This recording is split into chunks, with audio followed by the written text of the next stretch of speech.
I was born and raised in East New York in Brooklyn, and I went to public schools there. I went to PS 108, PS 171, and then I went to Stuyvesant High School and Queens College. And if you know Brooklyn, it's the area sometimes called Cypress Hills. It's near Highland Park. But I continued to study math in college, and I was interested in mathematics, and I thought I would eventually become a mathematics teacher. But I was told by one of my instructors that maybe it was a wise idea to apply for a doctoral program in mathematics. So I did that when I graduated college, and I went to the University of Wisconsin. And so I was trained to be what's called a research mathematician, not specifically interested in educational issues, but just to further the frontiers of mathematics itself. And I was very excited about mathematics. I thought this was a nifty subject. But when I started teaching, which was at a sister college to where I had got my own college education, I started teaching at York College, which was one of the branches of the City University of New York. It was a new college when I got there. It was only 1 year old. And I discovered that not all of my students looked at mathematics the same way that I did. And so I became interested in the issue of what content might motivate or interest students more in mathematics. And over the years I came to the idea that current curriculum is more designed for the benefit of people who will go on in math and science and engineering and computer science, and it really isn't optimized for people who perhaps are going to seek other careers rather than the ones in what are called the STEM disciplines: science, technology, engineering, and mathematics. So what got me interested in education in particular was my experiences as a teacher in college. I didn't specifically go to Stuyvesant, which is known as a school for the sciences and math and technology, because I had an interest in science or math. My mom said to me, "Why don't you sit for the exam for Stuyvesant?" So I did, and I got in, and so I went there. But in some ways, Stuyvesant was very intimidating because there were a lot of very talented math students. It wasn't that I was bad in math, but there were people who were very precocious in math who were my peers at Stuyvesant. And to some extent, that discouraged me initially in wanting to study mathematics, because mathematics came more difficult, was more difficult for me than some other subjects. And it wasn't that I didn't do well on the Regents exams. I did pretty well on the Regents exams, and I enjoyed the subject. But in the background, I kept being aware, well, of these other people out there who are really much better at this subject than I am. And so it took me a while, actually, until I was in college to make the decision that I was really going to major in mathematics. I've taught mathematical modeling, I've taught geometry, and I'm preparing for teaching the game theory course. And then about a year ago, Professor Vogeli mentioned to me whether I might be interested in teaching a course about the theory of games here at Teachers College. So game theory was originally developed by a mathematician. John von Neumann was probably the most famous person associated with that, and it deals with conflict situations in political science and economics. They could stop and say, yes, I can see why learning this kind of thing is of importance and value to society, even though I in particular may not enjoy it or have skill in it.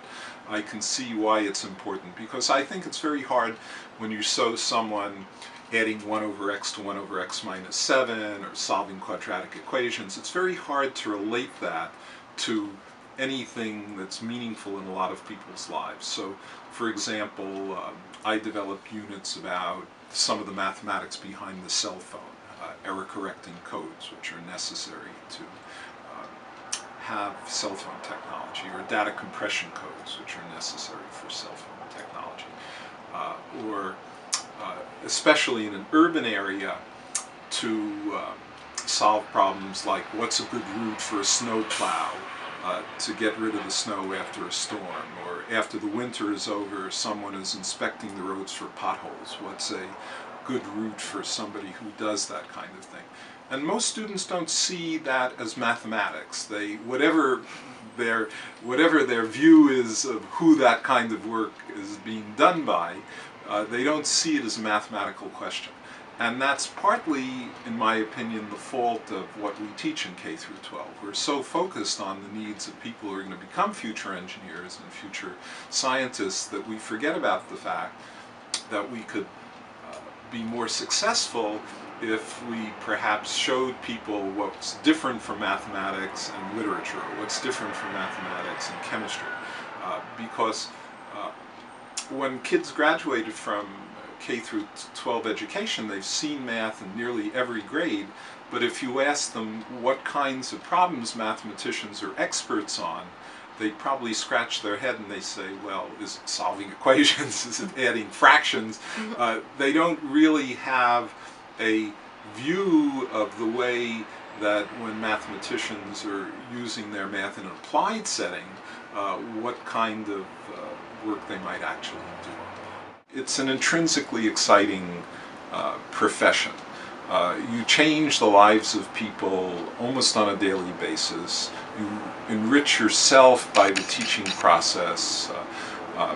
I like to think that it's the experience of teaching and the fact that I continue to do it that makes me a better teacher. Mathematics itself, I do a lot of expository writing. For example, the American Mathematical Society some years ago started a public awareness division.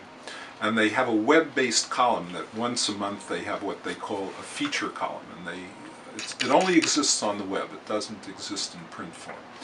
And so for 3 years I wrote 11 columns a year for the American Mathematical Society, and it's an exciting and very enjoyable thing, but it's very hard to keep churning out a column a month. And so now I share that duty with 3 other people, so I write about 3 or 4 columns a year now. And my most recent column, for example, was for Mathematics Awareness Month. This year's theme was on statistics and data mining, so I wrote a sort of an expository article about what is data mining and what it's about. I'm a big believer in breadth over depth. And as a consequence, I do a lot of reading. So within mathematics, there are a lot of...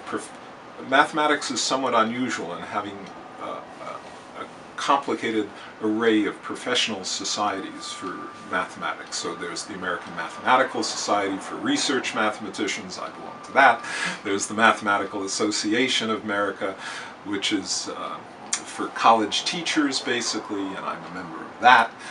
There's the Society for Industrial and Applied Mathematics, and I'm also a member of that. So those are sort of researchy environments, but the big professional organization for teachers, K through 12 teachers, is the National Council for the Teaching of Mathematics, NCTM, and I've been a member of that for many, many years. I find I like to read over a broad spectrum of things, and I like to read. I like to watch movies, which have been transformed in my life due to Netflix. I watch lots and lots of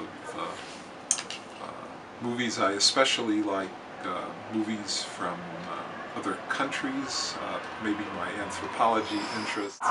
So those are sort of my interests outside of mathematics.